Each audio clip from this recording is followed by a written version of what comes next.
is the fact that Google Lens had come up during that period and that you were doing your MA at the University of Reading, that you wanted to do your thesis in typography and AR as well. Mhm. So in that case, like I told you one thing, like that whole emerging thing started like 2014, 2015. Oculus was released on Kickstarter, and then all those things. So those were like there in back of my mind, like AR and VR is booming, and then I was very interested. So I wanted to, so even before going to Reading, I had this in mind that I wanted to work on AR and VR, just because of this fact. Like, okay, this I kind of had a chat with my director that okay, this is the area where I want to research on, and then I'll tell you later on like why that was a harder challenge. So because it was something totally new, so that I already had in mind before going to the university that I wanted to do that. And then one of the reasons being, okay, that was a new space. And then to be honest, like what is better than like writing guidelines for which is not something which is not there. So I think like because it was in your life, once you start working, so there is always a very hard decision that you have to take, which I have taken twice. That right now, look, okay, you're working somewhere, your life is settled, and then everything is going right in the right direction. And then when you are like going for education, then that's basically risk, monetary, Right. and your time waste. So in that case, like I wanted to kind of make, so it's a basic greed thing. You just like make yourself think like, okay, I would have to do like the best so that I can like justify myself that I spent that amount of time there. So what I got in return. So either that can be the amount of learning which I got or something I created. So for me, like it's learning plus like what I create. So I think that was one of the kind of very major motivation for me, that I really wanted to do like AR VR typography for AR VR. That's nice. So how was your experience like when working on the thesis? What challenges did you come across and what was the experience? Okay. So yeah, this is an interesting one, and then I think this a lot of people can relate, or like because it's almost like the basic. If I talk about that thing, the infrastructure was not there, even though like University of Reading is a major university in UK. So in that case, like because AR and VR, these are emerging tech, and then but again so I think I would not blame university for this. I would much more blame basically, and then plus I would blame myself as well. I was way ahead of time. That like basically everything is happening in SF. No, like nothing is going out of SF. Nothing is getting released. So in that case, like it's almost like if they can't like acquire those, because HoloLens was also not on sale, and then there was limited availability. It came out in the middle when I was in the middle of the course. But again, like acquiring a unit like which is quite expensive is not that easy. So again, another considerations were like so this is I'm talking about. So I think out of like 100 people that I told my idea about, these I'm talking about the pioneers in the type industry. So to be honest, like nobody paid attention to it. Very few people kind of paid attention to it. And right now also that ignorance is slightly going on, because people think like this technology will not like become mainstream or something like that. But again, one of the person who has always motivated me is my course director, Jerry Leonidas. So I think, yeah, in that case, even a lot of my seniors were also like quite, they were skeptical about it, because the kind of feedback, because you kind of go up to them and then tell them like, okay, I want to do this, I want to do that. But again, they were like, okay, there were people in my batch also like who tried to do something very different. So kind of they were giving practical advices that you will, because since whatever project we take is not just like 1 month project or 2 month project, is a whole year long project. So initial like 6 months you do proper research, then you spend time on designing typefaces for that. So this was a major kind of time investment. So I think they, from their point of view, it was also a sane advice that okay, a lot of people, if you're working with something very new, a lot of people abandon their projects, and then that time goes to waste or something like that. So I had faced all that kind of skepticism from a lot of people, but there were few people who were like, okay, who were supporting me. And then which kind of so that was a good part. And then the only down point of that was I had to do the whole research ground up. So basically there was no typography based research available for AR/VR headset, because nothing like existed before. So what I had to do is I had to go through like, so this is I'm talking about like December, and then the whole winter vacation, the world was like chilling, and then everybody so there was no one in the university. except for a few people. And then I was like sitting, like trying to find all the science papers, all the paper in terms of technological advancements, which was like starting from 1960s when Ivan Sutherland, he kind of started with the basic concept of what VR headset can be.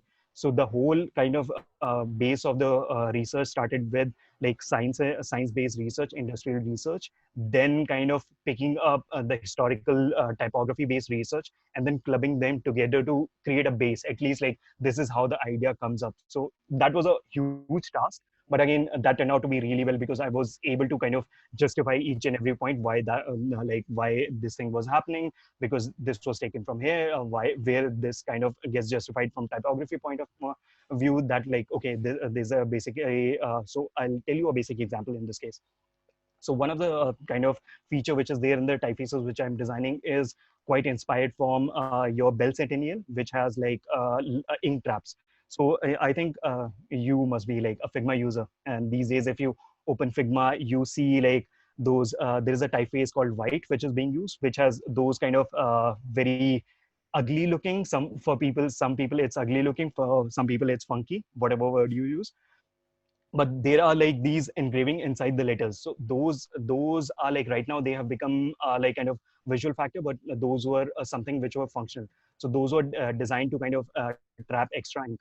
So in that case, like in my typefaces, in the typefaces for AR which I am working on, so now I have converted that functionality. So earlier it was ink, right now like in AR, how do we kind of create the typefaces? It's through light. So now those, in my concept, that has become light traps, and then that has like certain functionality to it, is to like avoid the halation. So basically, just imagine there is one light rod, there is another light rod. Wherever the light rods meet, the point which is there is too much light. So that section becomes rounded. So to avoid that, that whole principle came in from the historical research or the historical typography based thing, and then in the basically industrial research, how these kind of basically how it used to look in CRT monitors and all those kind of things. So again, like taking bits and pieces, putting them together, and then coming up with ideas so that I can solve the problem. So basically, this was all about like coming up with this whole new type family which I designed. This is really interesting, and there is so much that I did not understand, and I would only understand after reading all of it. And I recently came across your website as well that you've updated, and you're showcasing all your work. So, or all those who want to know more about it should definitely check out niteeshyadav.com. And what one thing I noticed, which I really liked as well, is that you also created a 4-part series on typography and AR design on Medium. And John Lax, the VP of design for AR and VR at Facebook, tweeted it saying that this is the fundamental for typography in AR VR for like so far. Like, how did that feel? How was that? That was a very huge turning point because after my graduation, so what happened was I got a lot of job offers. So but again, like I was much more interested in continuing, so at least like the phase 1 of my research I wanted to like complete it before taking up any job. So at that point of time, like that I think January I completed that whole thing, like, and then like from February onward I started posting about like most of these series. And then again there is a stage, basically I'm a human, to be honest. So in that case, there was a down point, because again, just imagine like you have that kind of degree, you're like okay, you, and basically you were somewhere around there in your career path, and then right now you are just like okay, you did study and then now you are not working, you are just researching. So basically you have second question, you second guess yourself. So that was the kind of stage where I was going in, though I was like chunking out all the information, I was writing articles, I was sharing all the information, but at times again that kind of feeling comes in. So that I think that week was a slightly down week for me. And then the moment I saw that like the whole tweet again, like what that joy kind of filled me in. And then again, like basically I needed that, I got that at the right point of time. And then yeah, again I from that time onwards, again the whole research was like just booming, so I was very much interested. That's awesome. So, what contribution? So that this is with regards to all the work that you did while you were still at the university, right? And once your research was completed, what more work have you been doing on the same topic? So, so in that case, like earlier, the testing was on. So basically, what was there? So I forgot to tell one fact. Like the testing which was I was doing during my college days was on a makeshift. Like I created a device on my own, which was based. So I got one of my friends from China, Cheng. He brought me like smartphone from China, which was like capable enough to handle all those kind of interaction. Where I created all my like prototypes and everything. So that was a Right. like prototype based version which I tested and everything. So after that, like once my like typeface, my college submission was done, everything was done.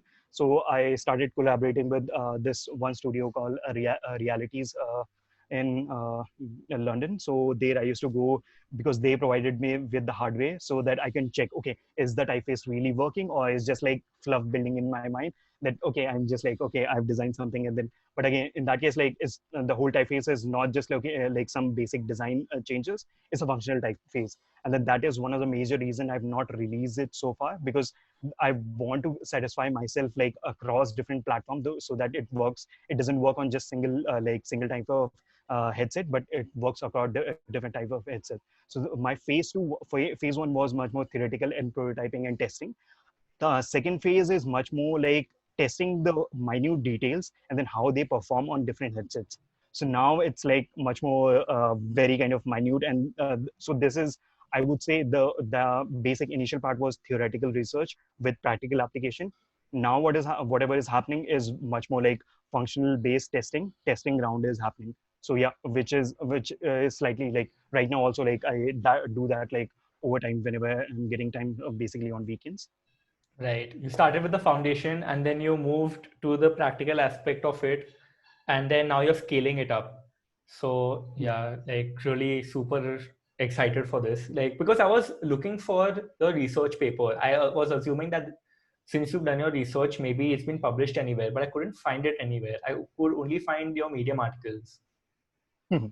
So one of the reasons, so most probably I'll release the white papers after a bit of time. Once the basically I could verify all the test results from the different headsets.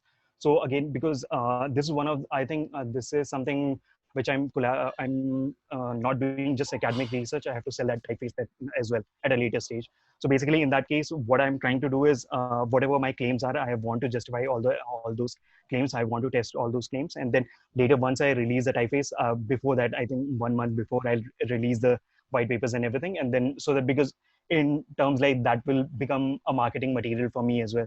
So in that case, like I have to plan, I'm just slightly trying to plan it that way so that it works, like both things work for me in a like proper manner, rather than like, Right. because if I do it right now, it's just like academic research. Somebody who does like academic research has published something, but again I want to go with like, okay, this guy has published something and then this is how he has created it.